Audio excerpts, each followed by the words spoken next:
नमस्कार दर्शक बंधु आज हूँ अगस्ट मास 8 तारिख शुक्रवार। चलतु आज टॉप 10 गुरुत्वपूर्ण खबर उपरे नजर पकाइबा। नंबर 1 रे रही राज्य सरकार बड़ नियुक्ति। खूब शीघ्र नियुक्त हेबे 22,896 कर्मचारी। 10 विभाग ग्रुप सीट 22,896 पदवी पूरण पर मुख्य शासन सचिवों निर्देश। अगस्ट 31 सुधा नियुक्ति प्रक्रिया सारिबा निर्देश। विद्यालय और गणशिक्षा विभाग सर्वाधिक 8,358 जनों को नियुक्ति मिलिब।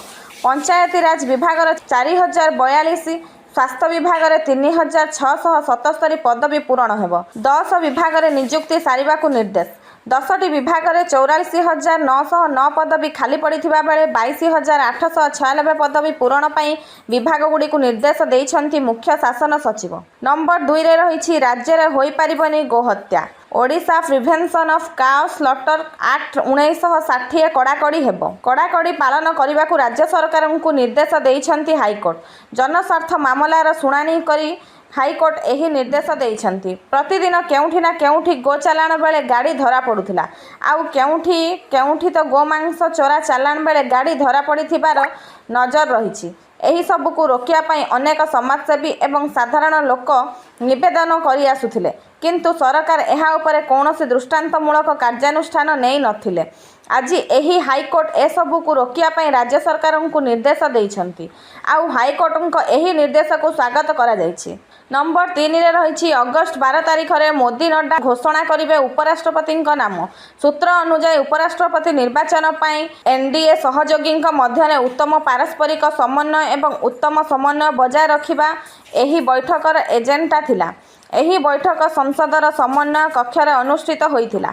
एही बैठकर अध्यक्षता करिथिले प्रतिरक्षा मंत्री राजनाथ सिंह। बैठक पर मंत्री किरण रिजिजू एक बड़ सूचना देइछंती। से कहिछंती एही बैठक एक प्रस्ताव पारित होइछि जे प्रधानमंत्री नरेंद्र मोदी एवं बीजेपी सभापति जेपी नड्डा उपराष्ट्रपति प्रार्थी किए हेबे से निष्पत्ति नेबे। उपराष्ट्रपति पद पर एनडीए प्रार्थी नाम अगस्ट 12 सुधा घोषणा करा जाई पारे बोली कुहा जाइछि। नंबर 4 रे रही ठेंगारे पिटिपिटी स्त्री को मारिदेले स्वामी। रायगड़ा जिला शेषखाल थाना अधीनस्थ राजिका पंचायत अंतर्गत गंडाबालासा गाँव में एक अभावनीय घटना घटी। स्त्री को ठेंगारे पिटिपिटी जीवन मारी देइछंती स्वामी। मृत महिला जनक हेले सिद्धे कंडागिरी 45 वर्ष। घटनार प्रकाश जे बुधवार कौनसी कारणरू नहीं बालेया कंडागरी बयस 50 तांको स्त्री सिद्धे को ठेंगारे पिटिथिले। सिद्धे पुओ डंगररू फेरी मां मृतदेह पड़िथिबा देखिबाकू पाई हतबाक होई पड़िथिले।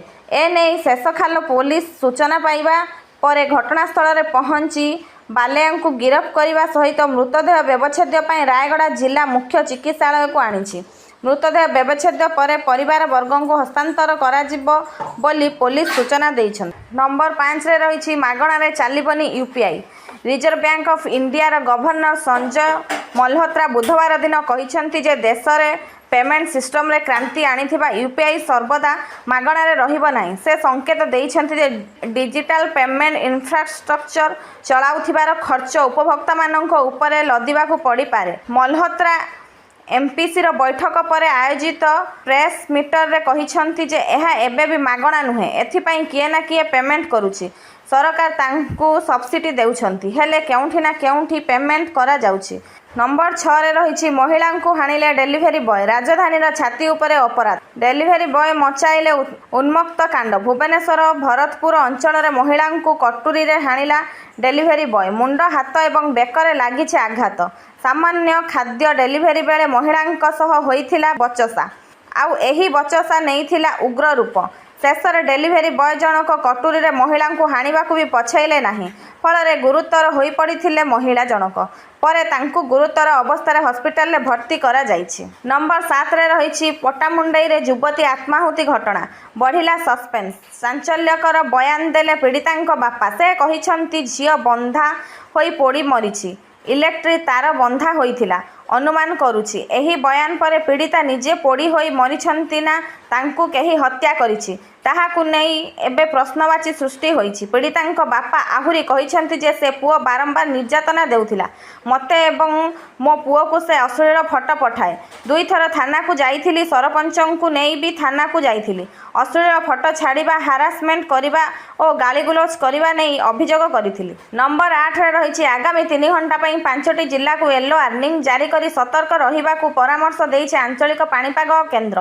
ବର୍ଷା, ଘଡ଼ଘଡ଼ି ସହ ଝଡ଼ ତୋଫାନର ପୂର୍ବାନୁମାନ କରି କୋରାପୁଟ, ମୟୂରଭଞ୍ଜ, ନୟାଗଡ଼, ପୁରୀ ଓ ରାୟଗଡ଼ା ଏହିସବୁ ଜିଲ୍ଲାର ଗୋଟିଏ କିମ୍ବା 2ଟି ସ୍ଥାନରେ ଆଗାମୀ 3 ଘଣ୍ଟା ମଧ୍ୟରେ ବର୍ଷା ଓ ଘଡ଼ଘଡ଼ି ସହ ଝଟକା ପବନ 30ରୁ 40 କିଲୋମିଟର ପ୍ରତି ଘଣ୍ଟା ବେଗରେ ସମ୍ଭାବନା ରହିଛି। ନମ୍ବର 9ରେ ରହିଛି ଭାରତ ଆସିବେ ପୁଟିନ୍। ରୁଷର ରାଷ୍ଟ୍ରପତି ପୁଟିନ୍ ଚଳିତ ବର୍ଷ ଶେଷରେ ଭାରତ ଗସ୍ତରେ ଆସିବେ ବୋଲି ରୁଷର ଖବର ପ୍ରସାରଣକାରୀ ସଂସ୍ଥା ଇଣ୍ଟରଫ୍ୟାକ୍ସ ରିପୋର୍ଟ ପ୍ରକାଶ କରିଛି। ଭାରତର ଜାତୀୟ ସୁରକ୍ଷା ପରାମର୍ଶଦାତା ଏନ୍ଏସ୍ଏ ଅଜିତ ଡୋଭାଲ ମସ୍କୋ ଗସ୍ତରେ ଥିବାବେଳେ ଏହି ସୂଚନା ଦେଇଛନ୍ତି। ଡୋଭାଲ ରୁଷର ସୁରକ୍ଷା ପରିଷଦ ସଚିବ ସେର୍ଗେଇ ଶୋଇଗୁଙ୍କ ସହ ଆଲୋଚନା ବେଳେ କହିଛନ୍ତି ଯେ ଆମେ ଏକ ସ୍ୱତନ୍ତ୍ର ଓ ଦୀର୍ଘକାଳୀନ ସମ୍ପର୍କ ସ୍ଥାପନ କରିଛୁ, ଯାହାକୁ ଆମେ ବହୁତ ଧ୍ୟାନ ଦେଉଛୁ। ନମ୍ବର 10ରେ ରହିଛି ମିଶିଲାଣି ଭାରତ, ରୁଷ ଓ ଚୀନ। ଆମେରିକାର ଟାରିଫ ଧମକ ପରେ ଏବେ ଭାରତ, ରୁଷ ଓ ଚୀନ ଏକଜୁଟ ହୋଇଛନ୍ତି। ଏମାନଙ୍କ ଏକତା ଦେଖି ଟ୍ରମ୍ପ ପୁରା ଡରିଗଲେଣି। ପୁଟିନଙ୍କ ସହ ଶାନ୍ତି ଆଲୋଚନା କରିବା ପାଇଁ ଦୂତ ପଠାଇଲେଣି। ମାତ୍ର 3 ଦିନ ଭିତରେ ଟ୍ରମ୍ପଙ୍କ ଅବସ୍ଥା ଢିଲା କରିଦେଲେ ଭାରତ, ରୁଷ ଓ ଚୀନ। ଟ୍ରମ୍ପ ଟାରିଫ ପରେ ଏକଜୁଟ ହେଲେ ଅନେକ ଦେଶ। ଭାରତ ବିରୁଦ୍ଧରେ ଟ୍ରମ୍ପଙ୍କ ନକାରାତ୍ମକ ଅଭିମୁଖ୍ୟ ଭାରତ, ରୁଷ ଓ ଚୀନକୁ ଏକତ୍ରିତ କରିଦେଲା। 2020 ପରେ ଚୀନ ଗସ୍ତକୁ ରଦ୍ଦ କରିଥିବା ପ୍ରଧାନମନ୍ତ୍ରୀ ନରେନ୍ଦ୍ର ମୋଦି ଏବେ ଚୀନ ଗସ୍ତରେ ବାହାରିଲେଣି।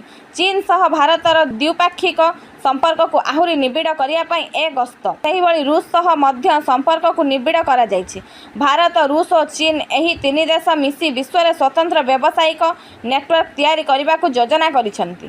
ଆଜି ପାଇଁ ଖବର ଏତିକି। ଜୟ ଜଗନ୍ନାଥ।